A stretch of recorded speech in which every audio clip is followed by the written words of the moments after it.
हमारा घर हमारा सौर्य मंडल है, जिसमें शामिल 8 ग्रहों में से अभी फिलहाल पृथ्वी ही एकमात्र ऐसा ग्रह है जिसने जीवन को संजोए रखा है। और फिलहाल इस धरती की सबसे समझदार प्रजाति हम मानव सभ्यता पिछले कई लंबे समय से बहुत से चैलेंजेस और बदलावों का सामना करते हुए खुद का विकास करती हुई आ रही हैं। इस विकास में सबसे बड़ा योगदान पिछले कुछ सालों में हम इंसानों के द्वारा ज्यादा एनर्जी के कंजम्पशन यानी खपत का है, क्योंकि आज से लगभग 200 सालों पहले तक हम इंसानों के काम और गतिविधियां ज्यादातर हमारी खुद की ही ऊर्जा पर निर्भर करती थी।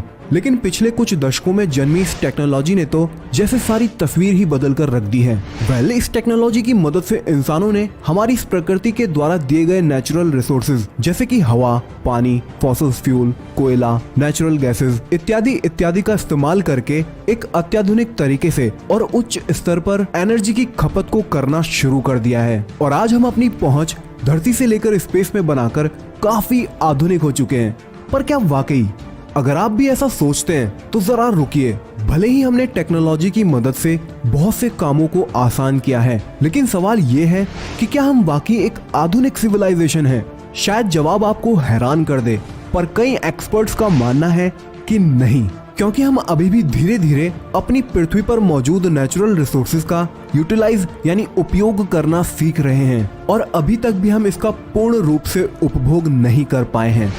तो अगर हम कभी भविष्य में एक आधुनिक सिविलाइजेशन बनते हैं तो आखिर हम किस हद तक आधुनिक बन सकते हैं? तो हेलो दोस्तों, मैं हूं पंकज और स्वागत है आप सभी का एक बार फिर से एक और नए एपिसोड में, जिसमें आज हम बात करने वाले हैं एक ऐसी सिविलाइजेशन के प्रकार की जिसके बारे में सोचना ही कल्पना से परे है, जो कि अब तक की सोची गई सबसे आधुनिक सिविलाइजेशन का प्रकार है। तो चलिए शुरू से शुरू करते हैं।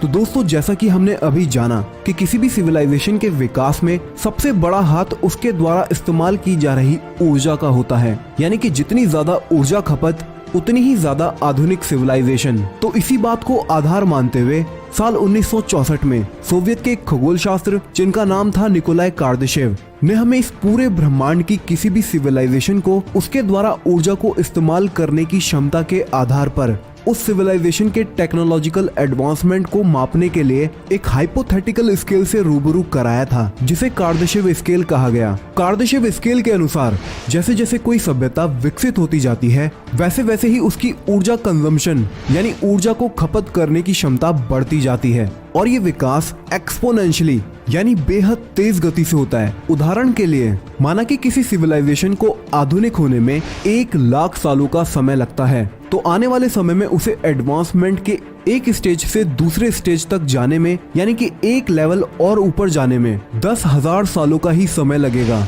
और उसके बाद इसे एक लेवल और ऊपर जाने के लिए पिछली बार से भी कम यानी कि 1000 सालों का ही समय लगेगा।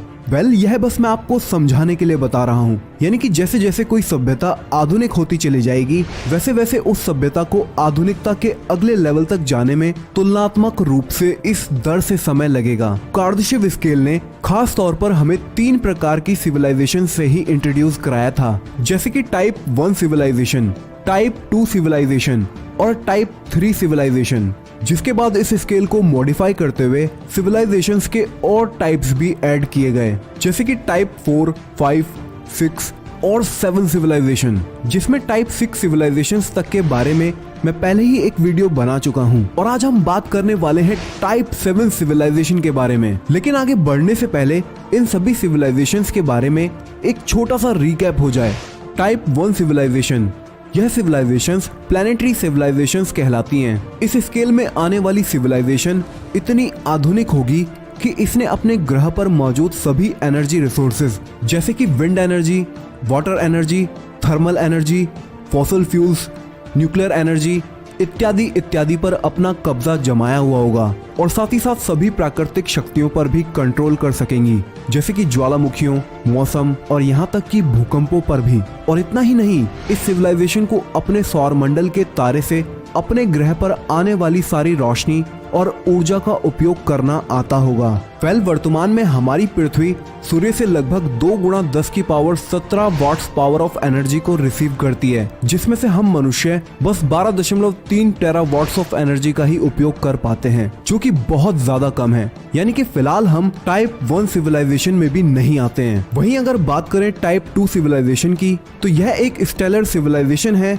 और इस स्केल में आने वाली सिविलाइजेशन बड़े पैमाने पर अपने सौर मंडल में मौजूद हर तरह की ऊर्जा को इस्तेमाल करना जानती होगी। हर ग्रह और उपग्रह पर बस्तियां बसा चुकी होगी और एस्ट्रॉइड्स पर माइनिंग करके रिसोर्सेज का इस्तेमाल करना और अपने तारे के इर्द गिर्द एक मेगा स्ट्रक्चर जैसे कि डायसन स्फीयर का निर्माण करके उसकी सारी ऊर्जा को संग्रहित कर मन मुताबिक इस्तेमाल कर सकने में सक्षम होगी। और अगर ऐसे ही बात करें टाइप 3 सिविलाइजेशन की, तो यह एक गैलेक्टिक सिविलाइजेशन है और इस स्केल में आने वाली सिविलाइजेशन ने एक बड़े लेवल पर अपनी गैलेक्सी के हर ऑब्जेक्ट जैसे कि सुपरमैसिव ब्लैक होल्स या quasars, worm holes, supernova, stars, planets, satellites और एस्ट्रॉइड्स आदि की ऊर्जा का इस्तेमाल करना सीख लिया होगा और आकाशगंगा में मौजूद हर तारे के इर्द गिर्द डायसन स्फीयर का निर्माण करके उसकी ऊर्जा का इस्तेमाल करना और हर ग्रह पर बस्ती बसाना इनके लिए बहुत आसान होगा। और तो और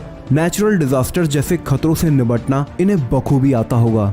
तो वहीं type 4 civilization universal type civilization होगी, जो कि अपने पूरे ब्रह्मांड की ऊर्जा को कंट्रोल कर उसको इस्तेमाल कर पाने में सक्षम होगी और एक आकाशगंगा से दूसरी आकाशगंगा तक यात्रा कर उसको कॉलोनाइज्ड करना इनके लिए बेहद ही आसान होगा। अब अगर बात करें सिविलाइजेशन के 5वें प्रकार की, तो इस स्केल की सिविलाइजेशन कई ब्रह्मांड की ऊर्जा का इस्तेमाल करने में सक्षम होगी। यानी कि ये civilization multiple universe type civilization होगी, जिसमें यह एक यूनिवर्स से दूसरे यूनिवर्स में आसानी से ट्रैवल कर अपना प्रभुत्व जमा सकेगी। यहाँ मैं आपको बताता चलूं कि कई यूनिवर्स के कलेक्शन को मल्टीवर्स कहा जाता है और ऐसे ही बहुत से मल्टीवर्स के कलेक्शन को मेगावर्स कहा गया है।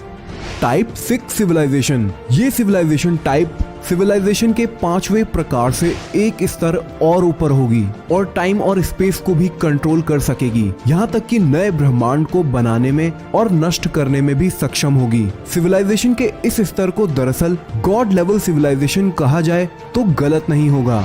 तो अगर अब बात सिविलाइजेशन के टाइप 7 की जाए, तो यह हमारी सोच, समझ और कल्पना से भी परे होगा। तो आखिर क्या हो सकता है इस सिविलाइजेशन में और क्या हमारी मानव जाति सिविलाइजेशन के इस स्तर को हासिल कर सकती है? हम जितना सोच सकते हैं या कल्पना कर सकते हैं, सिविलाइजेशन का यह स्तर शायद उससे भी कई ज्यादा आगे है। ये सिविलाइजेशन दरअसल ओमनीवर्स को अपने कंट्रोल में रखने की ताकत रखेगी।